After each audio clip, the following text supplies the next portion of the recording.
Hello, everyone. Thank you for joining our webinar. Happy to have you here today. We're going to be talking about monitoring OpenShift and Kubernetes with Instana.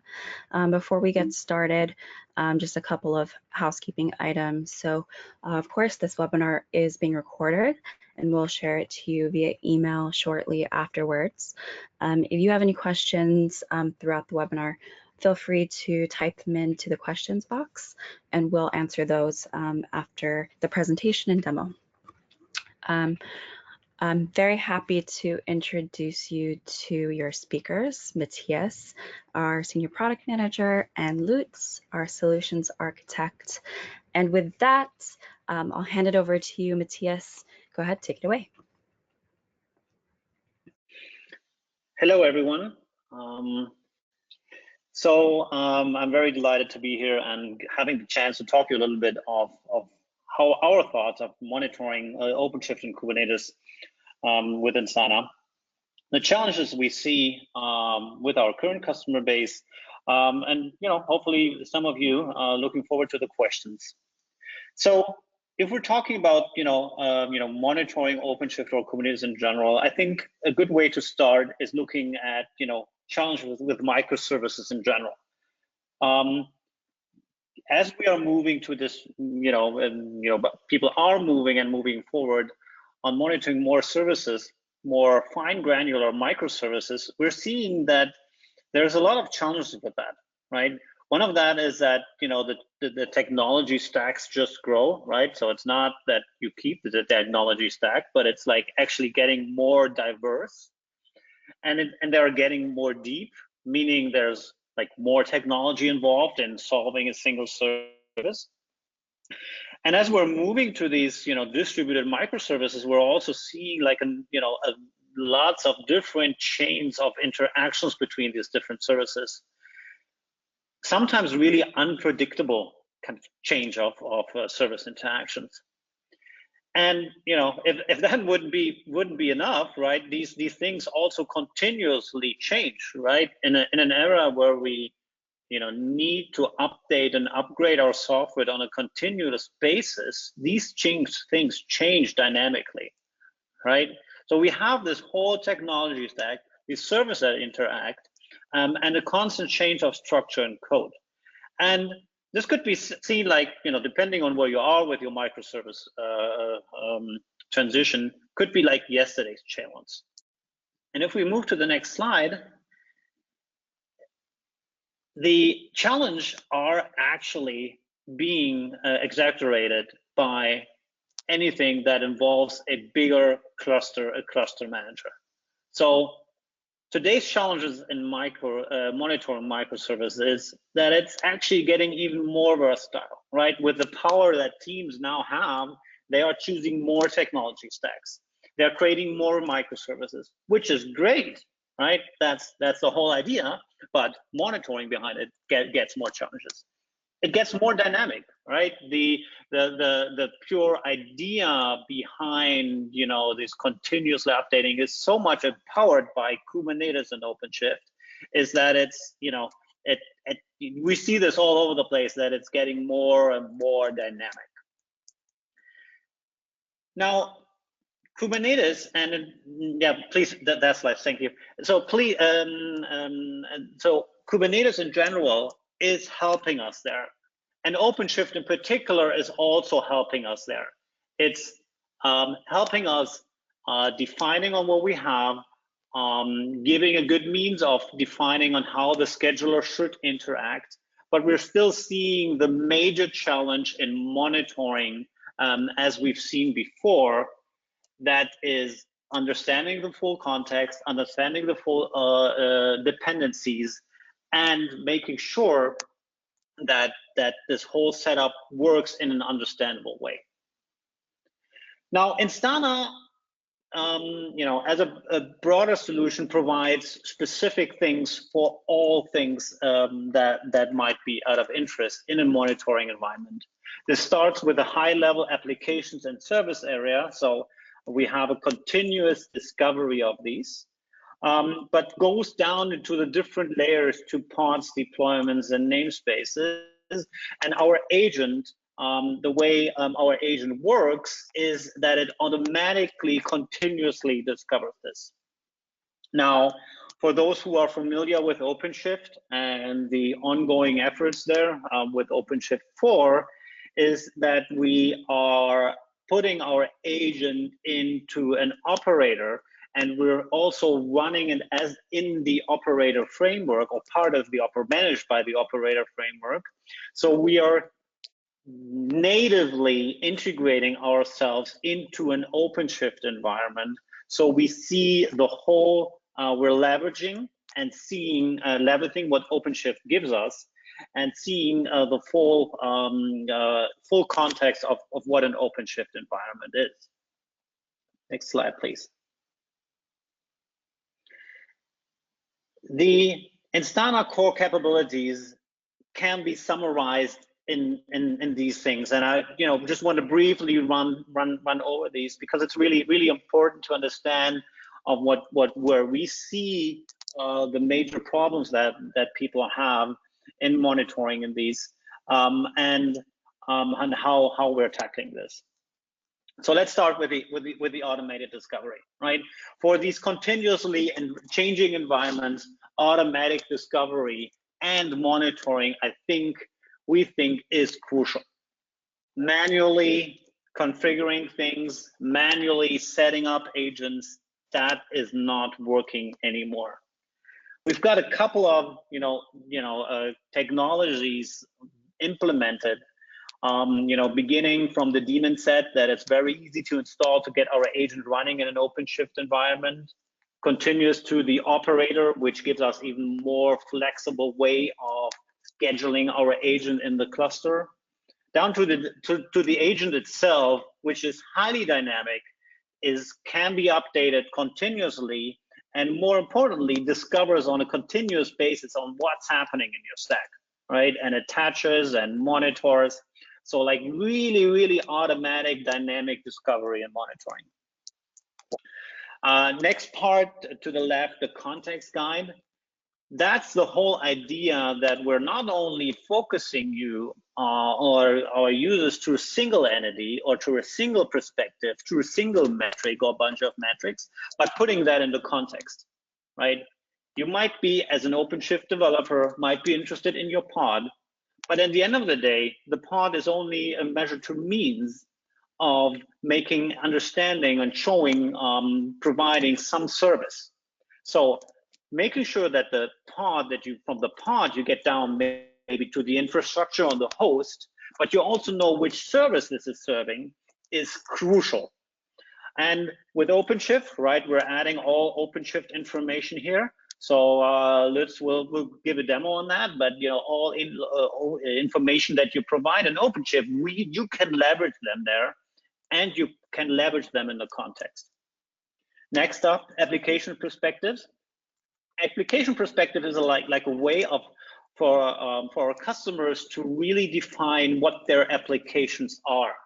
And we're not talking about like just a predefined set of applications, but also like a very flexible way of a certain subset of an application, a perspective to an application. So a team can choose like, okay, well, I am now responsible for these set of services, and that's what I care about. And everything up to until then, from that point on, is catered to these application perspectives. And so it's fully targeted analytics, dashboards, and alerts that that team cares about. And again, from an OpenShift Kubernetes point of view, we back that with OpenShift information. Next up, Unbounded Analytics, right? So all the information that we have, right, is we're providing catered dashboards, we're providing the right alerts to you, but you need to dive into the details. You want to dive into every single trace. You don't want to rely on a sampling or or only a subset of things. You want to dive into the details, and that's what we provide. Again, enriched with Kubernetes and OpenShift information. Automatic root cause analysis. As we have the context, as we're providing the context, we have a sophisticated system to show you how things relate, and when there is a alert, when you want to wonder about things, you have a way of really diving into the details, and really we're surfacing the information where you need them, and in a way of really diving, focusing on the information that you want. Last but not least, pipeline feedback, right? In this continuous world of changing environments, we provide pipeline feedback in the sense of showing you which how the pipeline, the continuous pipeline on the delivery side is infecting production, so you can relate any issues that you have. These set of are our core capabilities, and I think it's OpenShift and Kubernetes in general is a perfect example of how these things are tying together and are really needed in an OpenShift and Kubernetes environment. And there's lots of new things that are coming up in the upcoming months in 2020, which we're not going to talk about today. But if you're interested, as always, let me know. And with that, I'll give it up over to Lutz, and looking forward to the demo.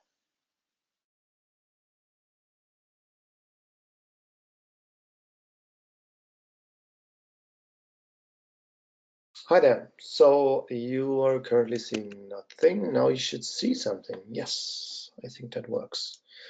Well, thank you, Matthias, for the introduction and the general overview. So my task today is to show you a bit more of this, so Instana in action, if you will. And basically, before we dive in to the details, what we can see, I'd like to quickly show you how easy it is to deploy the Instana agent. And that is what you need to collect metrics and traces and even log messages. It is very important to do this in an automated way. And therefore, we do have a quick way to install the agent, and it depends a bit on your environment. And the beauty with Instana is we are built for a very dynamic environment, like container-based and Kubernetes-based. But we can also do the older environments as well, and you can even install on Windows and AIX, though most of our customers are using Linux, of course. We're talking today about Kubernetes and about OpenShift in specific. For Kubernetes in general, there's a Helm chart that you can use. In OpenShift, most of the time you will not have Helm available because of privileged stuff. Tiller needs to be run privileged, as you might know. That is why you are using a YAML file or the OpenShift operator to deploy the agent. And this will then result in a daemon set that gets rolled out to the cluster, and the agent will run on each host. So you can specify which hosts you want to have the agent running, but we try to make it easy for you to run everywhere to have the best visibility. Basically, this is the infrastructure view, and if I move my mouse over here, we do have the tab structure, if you will, of Instana, and this is quite a good place to talk a little bit about the kind of information that we are collecting.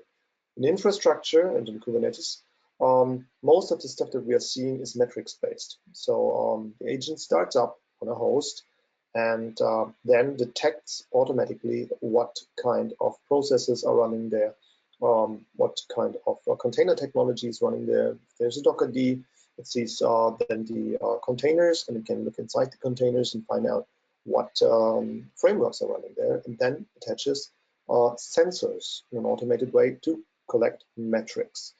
We will see these metrics shortly. The other thing that we are doing, and which gives a lot of visibility, is we're collecting traces in an automated way wherever possible. We have a list of technologies that we can trace in a very automated way. For example, Java technologies with a bytecode instrumentation, things like that. We'll see that later. Then there is also a way to get end user monitoring in place.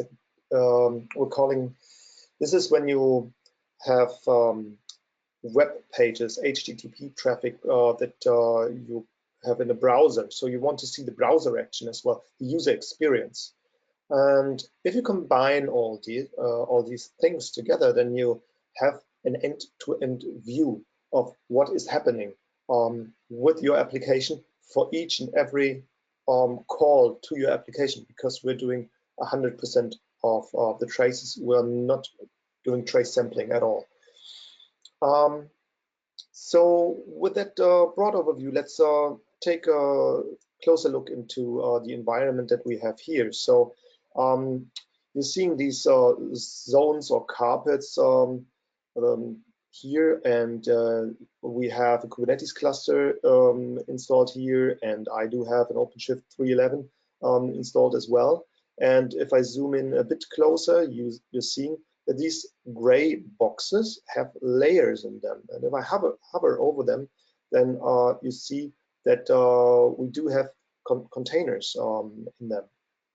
So this is obviously a host.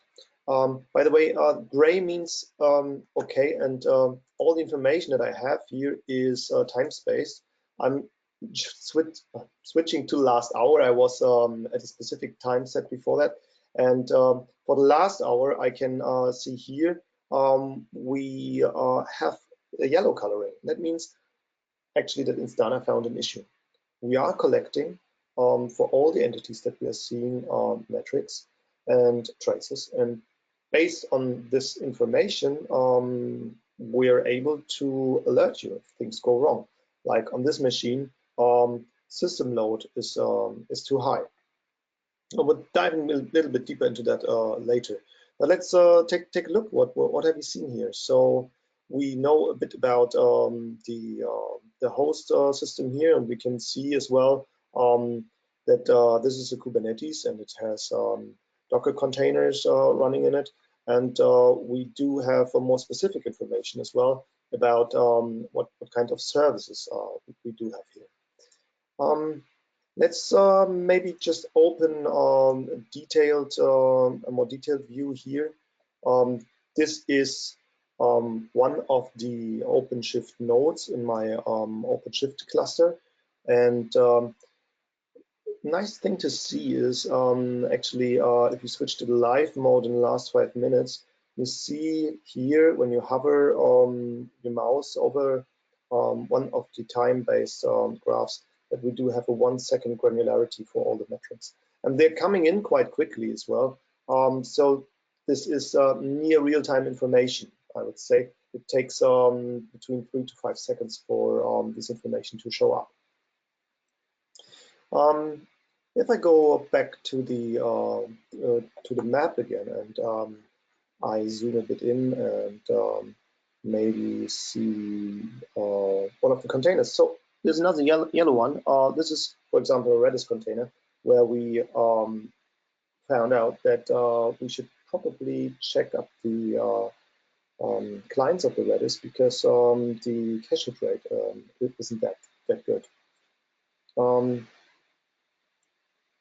I wanted to show you a bit more about the stack. I just clicked on a RabbitMQ container here, and you can see the whole stack in this short overview as well. So there is a RabbitMQ, then there is a process, then there is a Docker container.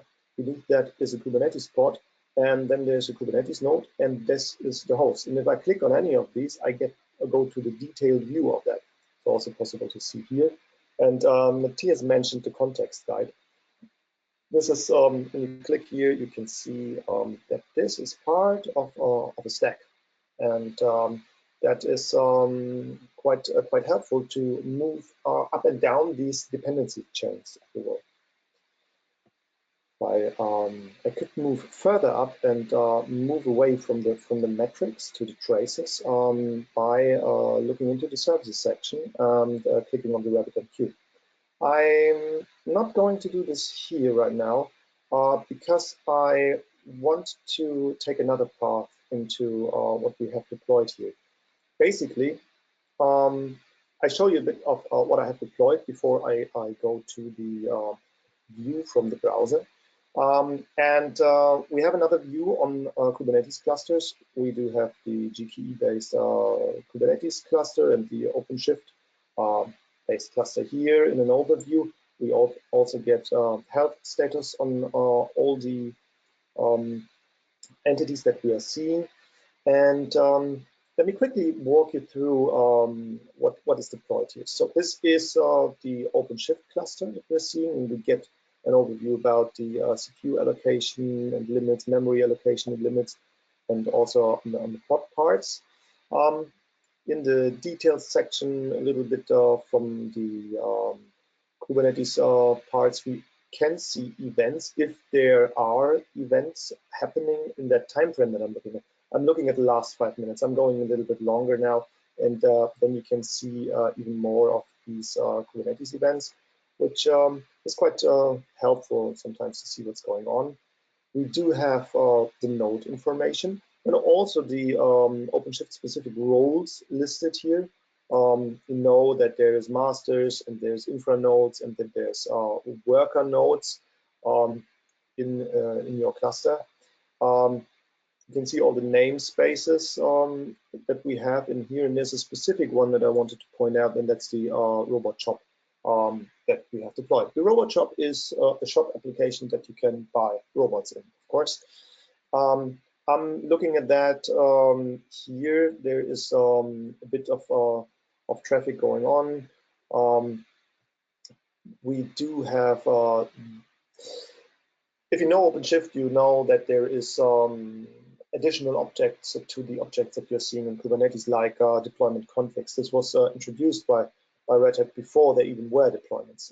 Now these overlap a little bit. Here we have used deployment configs to deploy the different parts of the robot shop. And actually you can see there is a problem with one of the services of the robot shop, the rating service.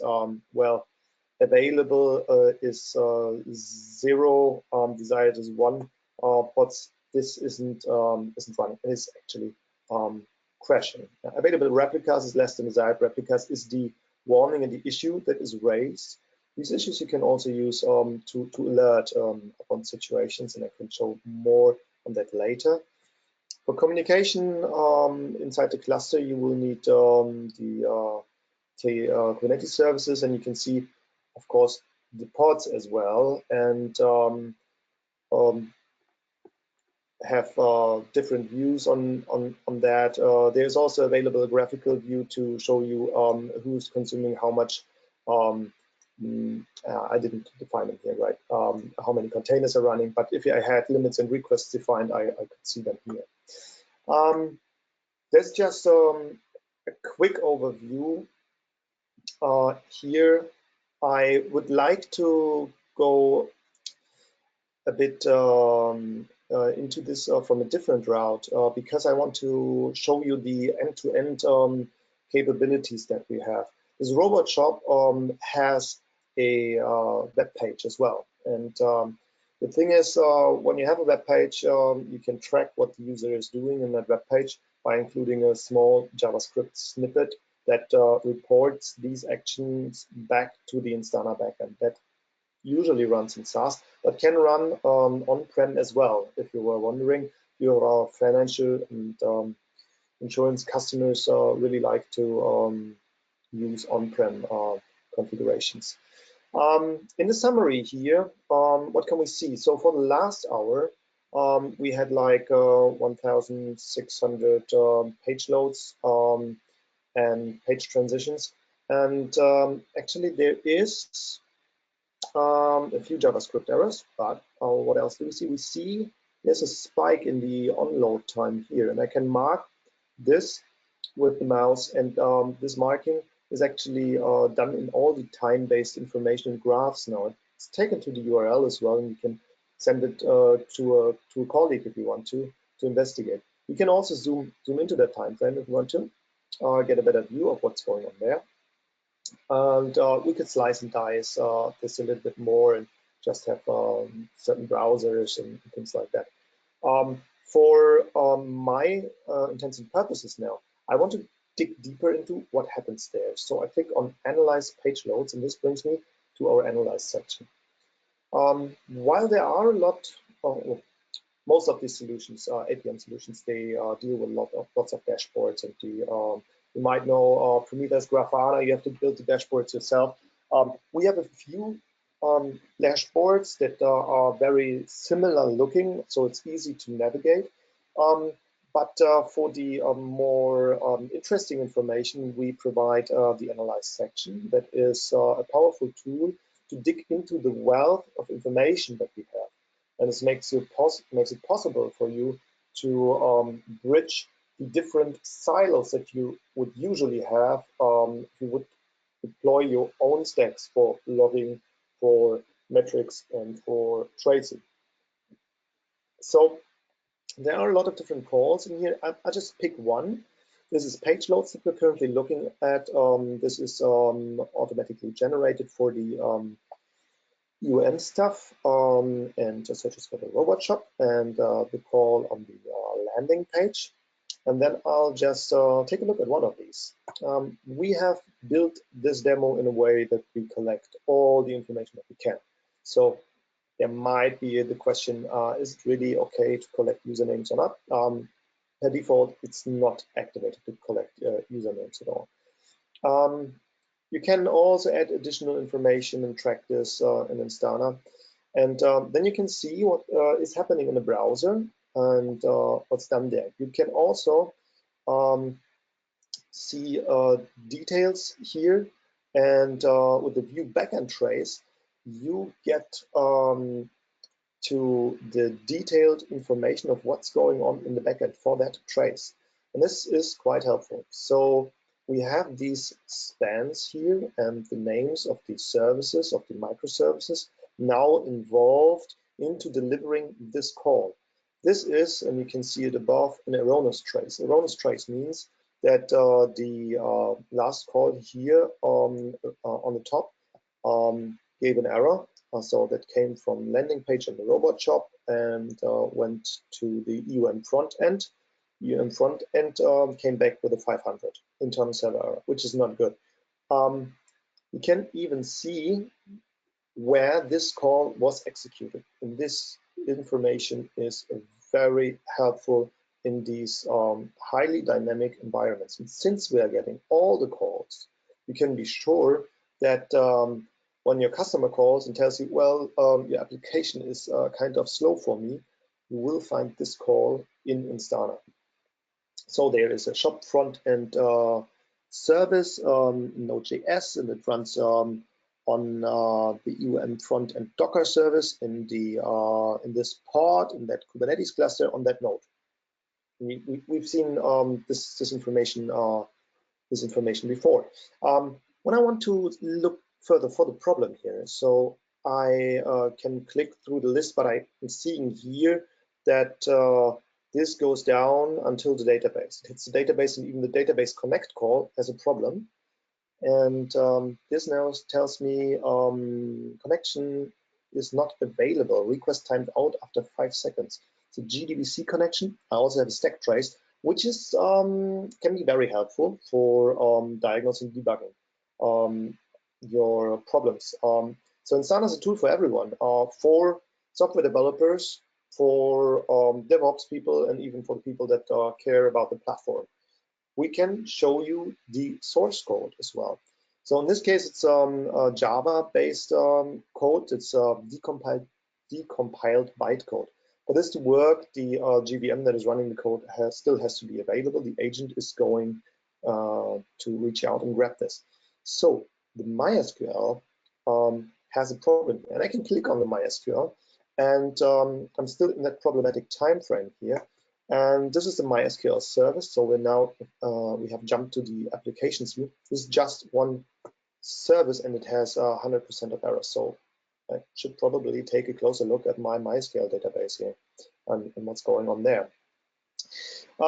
There is here a possibility to look who is calling MySQL, which services are involved. But there is another way to look at this as well, and that's what I want to do now. It's called application perspective. So the application perspective is a way to collect a certain number of services that work together to provide a service, or that are interesting to someone, really. And it really depends on what your responsibilities are in your company. But this allows you then to have an aggregated view of what goes wrong or goes on with these services in a certain time frame. And this can also be used to visualize how communication went in a certain time frame. So that's a problematic time frame that I have. And I can now see all the different services that are having problems or errors or warnings as well, like where is it? The front end here. This is where the calls come in. This has almost 100% error rate in that time frame. There's a shop component and the catalog component, and yeah, well, a rating service, a discount service, and the MySQL database.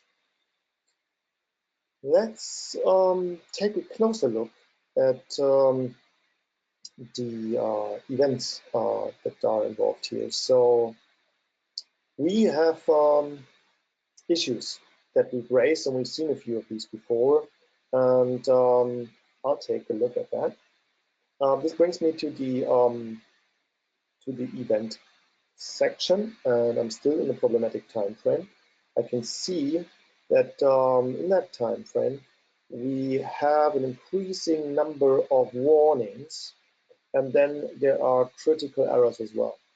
We raise these on all the so-called entities that we are seeing. So an entity can be a service, can be a Docker container, can be a host, all of these things, and we have a set of built-in rules and intelligence that helps us to raise these issues. It makes a lot of sense to deal with these issues, and these issues always have a start, have an end time, and that makes it easier to really make sense of it.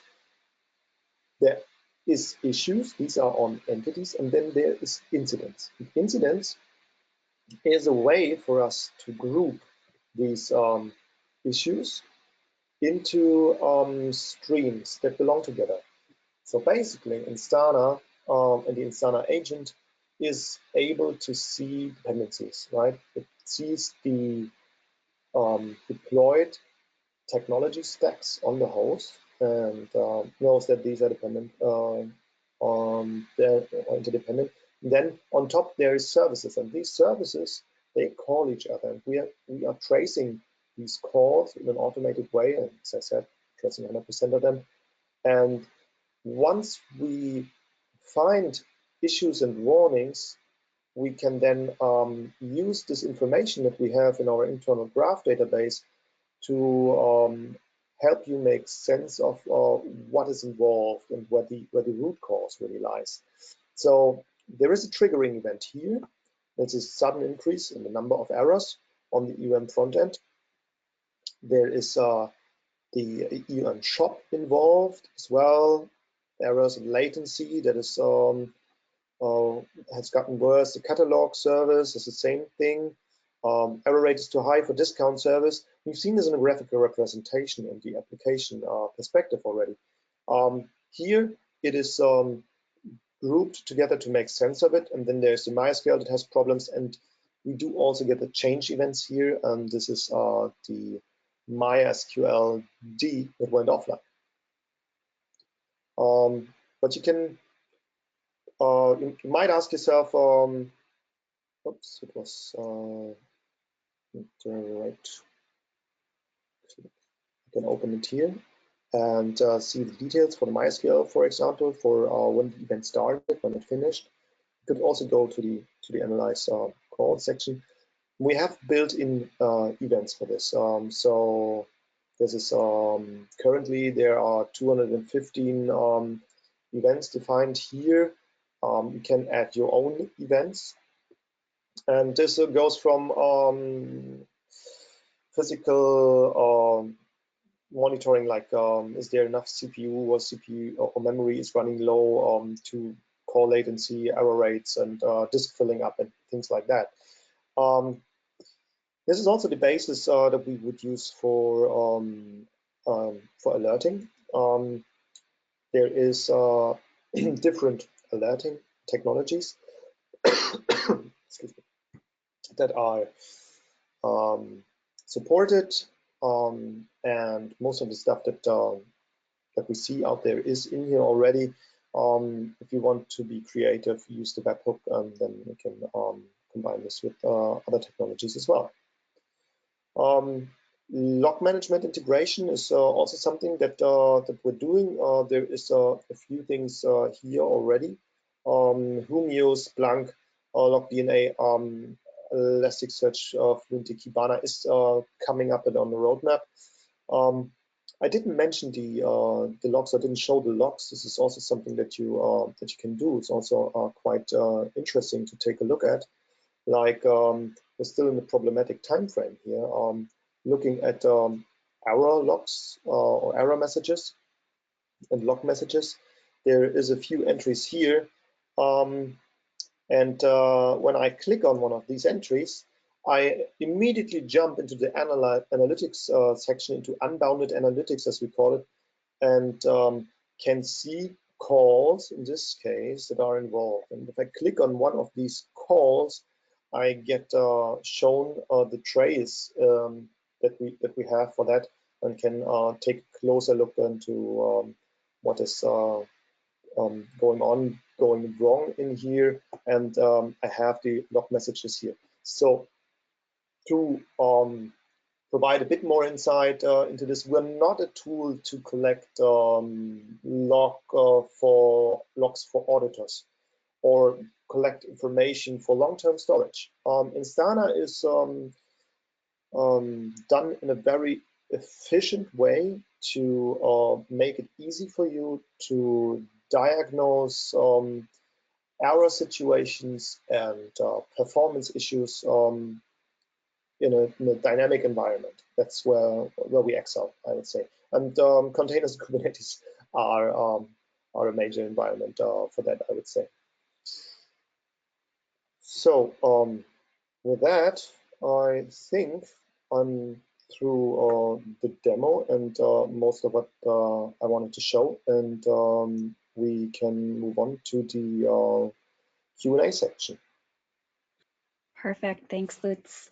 All right, so let's get started with questions. You still have some time to drop your questions in.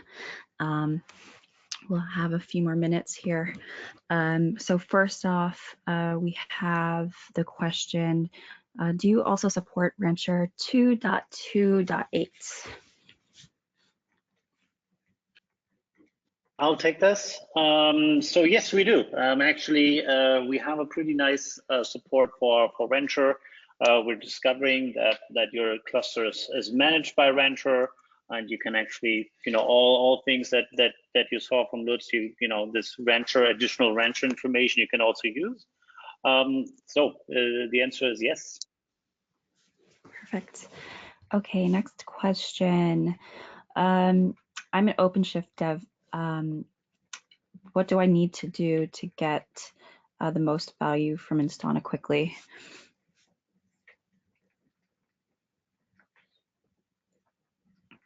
So the nice thing with Instana is that it's really easy to set up and get going. So there's not a lot of things that you need to do. Granted, you need to have some access to the cluster, right? Getting started is easy, but you need to have access to the cluster. But after that, basically, you shoot up one of the commands that Lutz has shared, and maybe Lutz, you can like share the Helm chart again, right? We've deployed our agent or made our agent available in Helm in the operator, and it's fairly easy, not to say simple, right? To add the agent key to it, but if you have Helm installed or just the daemon set or the operator, it's as simple as that, and everything for like 80–90% of the use cases. That's it. Nothing you need to worry about more. No configuration. Dashboards are just popping up.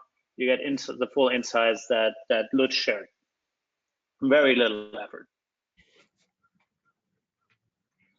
Perfect. Next question. How does Instana compare to other OpenShift monitoring capabilities?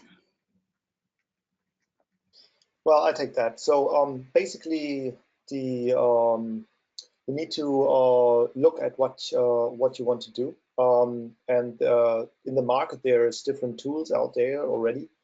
Other tools for monitoring OpenShift, you will find like stuff like Prometheus and Grafana is a usual open source stack, or even a stack that gets delivered by Red Hat for platform monitoring. But this will only give you metric information, right? And if you want to monitor your own applications, you will need to deploy a separate Prometheus Grafana stack, this is a separate Prometheus stack, and build your own dashboards with it, and have a new silo. So it's difficult to relate this with any tracing technology that you might want to use as well. Great. Okay, next question. So one thing to add on there. At the same time, right, if you already invested in that, right, and you're already, putting your metrics or your traces in some other store, and you're doing this in an open fashion with open standards like open tracing or open telemetry or open metrics, aka Prometheus, we will capture this also, right? So don't be scared about your existing investments, right? Give Instana a try. We will also surface these additional metrics. Maybe there needs to be a little bit more hand waving on getting them into the dashboards, but the data, use open standards, right? And you'll also get the data there, and just give Instana a try and then compare these things together. And I think we're usually doing a pretty good job of showing the capabilities, and by showing the capabilities we have, actually empowering you to have more insights. Great, thank you. Next question. Do you apply AI and machine learning on top of the log traces to find any correlation on the error messages to help find the root cause of any failure or latency on a response, or any intermittent failures? And the question was whether we rely on these. Do you apply? Apply. So yes, we do. So all the information that we have is answered, and we're internally calling this the Stan, right? Stan is our little robot there that dissembles all the information and puts it in a central place, and then gathers the information. And that's exactly what we do. All the information, events, bits and pieces that we see out of your cluster, out of your infrastructure, out of your applications, we combine these, correlate these, and doing statistical analysis, machine learning on top of it to surface the ones that you are interested in.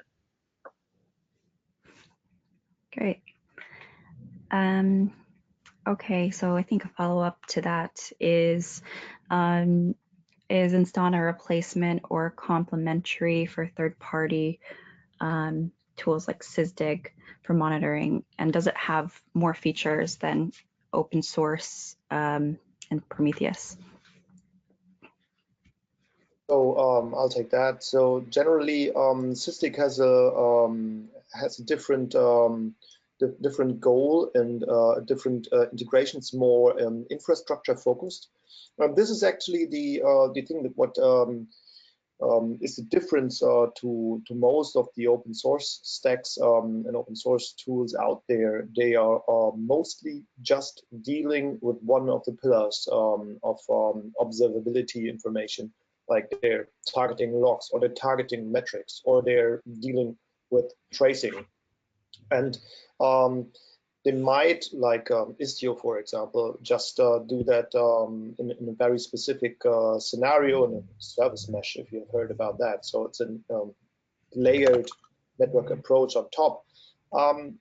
The real difference between Instana and all of these is that Instana allows you to have a simple tool that is deployed in an automated way and makes it easy for you to navigate through all of this wealth of information. That's in very simple terms, speaking in simple terms. Yeah. Great. Hold on one second. So how do you instrument? Sorry, I wanted to add something. I forgot, is it complementary? I wanted to answer that as well. Yes, it is in certain scenarios, it is complementary. There are tools that are very specific for certain use cases and do something very well. They are very specific, right? But we will not replace them. But Instana makes it easier for you to quickly diagnose where a problem is coming from, and then somebody who's really specialized in a certain area can use their special tools that they already have to really dig in deep. Great. Okay. Okay. When will Instana support OpenShift 4? Yeah, usual question, and we're working on it.